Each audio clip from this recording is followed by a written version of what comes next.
हमारा मुंह में लक्ष्मी समास कि अगला साल तू आवत अपना मरद के साथ किला मैदान में। अब बहुत कुंवार रह लेलू, अब बहुत कुंवारे पर चर्चा तारे तना हो गई।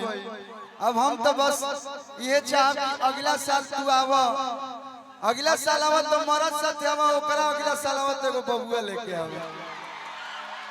बस ये हमारे प्रभु से प्रार्थना। जब मैं आऊंगी ना अगले साल तो आप तो आशु भैया भी गाएंगे कि मिथिला का कड़ कड़ खिला जमाई राजा राम खिला।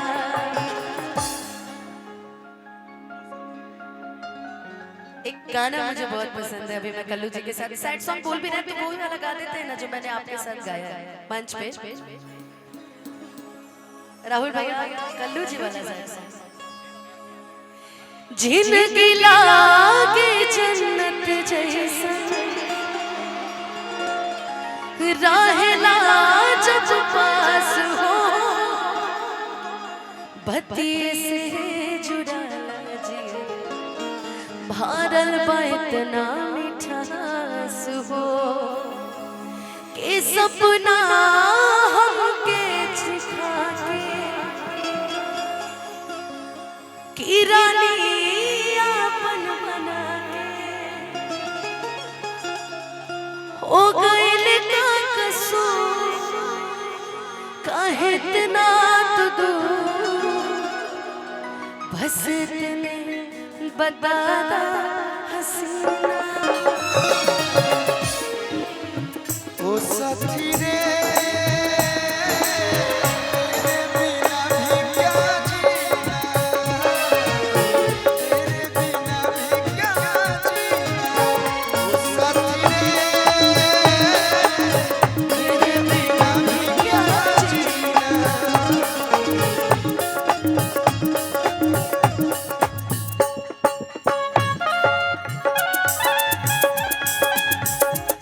तुझको चाहूंगी जब तक सांसें चलेंगी, तुझको चाहूंगी मन भी गवाएगी तो भी तुझे करूंगी मैं प्यार। मन भी गवाएगी तो भी तुझे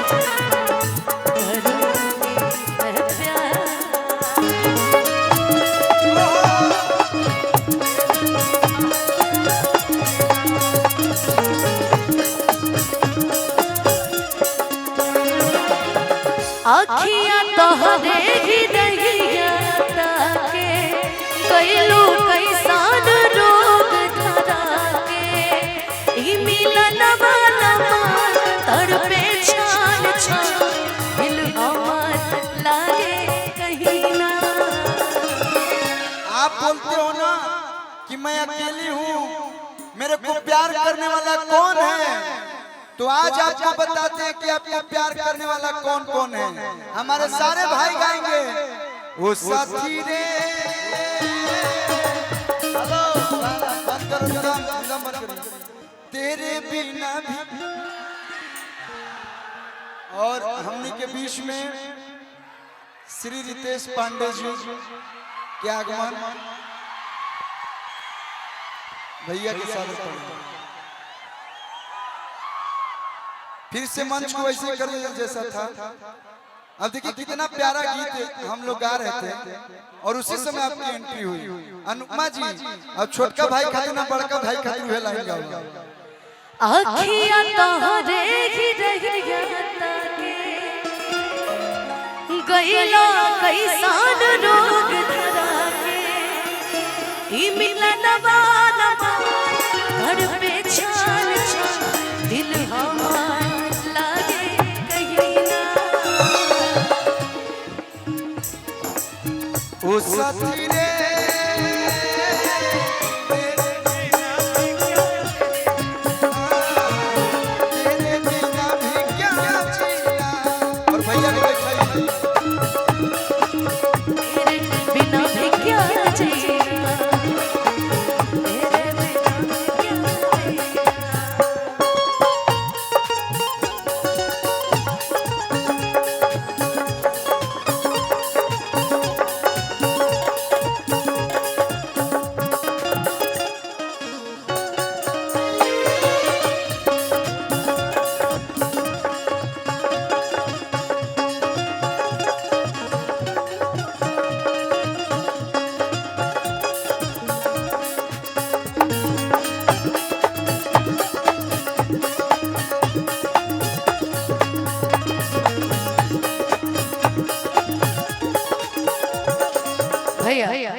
झारखंड हमारे कल्लू जी कार्यक्रम करने गए थे, तो इसी गीत के बीच में मैंने एक लाइन उठाया था, ओ कहने वाले मुझको फरेबी कौन फरेबी है ये बता, वो जिसने गम लिया प्यार के खातिर या जिसने प्यार को बेच दिया, कि नशा दौलत का ऐसा भी क्या कि तुझे कुछ भी याद नहीं, क्या हुआ तेरा वादा वो कसम वो इरादा, भूलेगा दिल जिस दिन तुम्हें, वो दिन जिंदगी का आखिरी दिन होगा, क्या हुआ तेरा वादा। मैं चाहूंगी जाते जाते, क्योंकि बहुत सारे कलाकार हैं और अभी सबको गाना है, तो आप एक बार वो लाइन मेरे लिए गा दीजिए जो अभी हाल फिलहाल में आपने मेरे साथ मुजफ्फरपुर में गाया था, लल की टुकुलिया ते जान मारे। सी कर दीजिए ना भैया राहुल भैया, तुरंत सी मेजर कर दो और एक लाइन गा देते हैं। हाँ, उसके बाद क्योंकि बहुत सारे कलाकार हैं।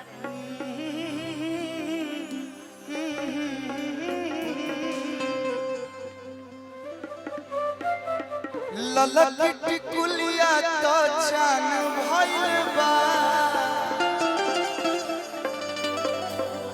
गोरी तो हनैना के बान भइल बा,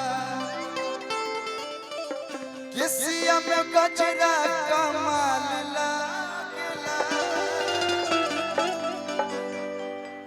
किसिया में गजरा कमाल लागला, सचहु में हमहु हरान भइल बा, किए रानी सचहु में कहतनी हम जियल हराम भइल बा। इसमें एक लाइन है भैया, चढ़ी जला से चढ़ेला जैसे दारू, आज बिहार में दारू बंद बा, बगल में यूपी बाउजा चालू बा, चढ़ी जला से चढ़ेला जैसे दारू,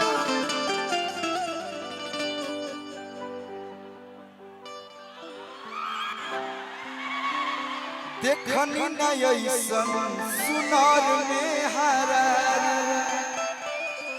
काचे कर जवा पवार करलू,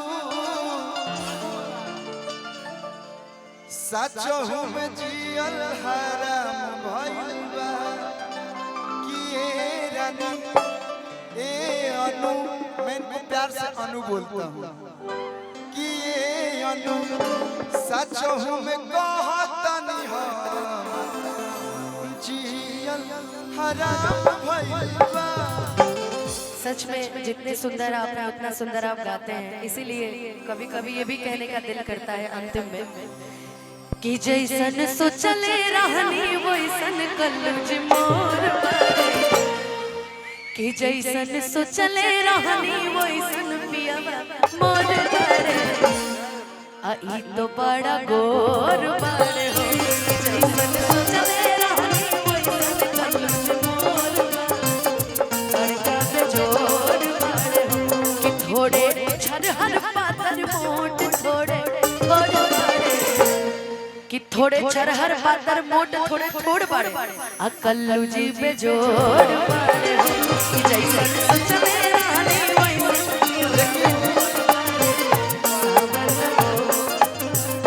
यहीं पे एक लाइन आखिरी में मैं भी कहूंगा,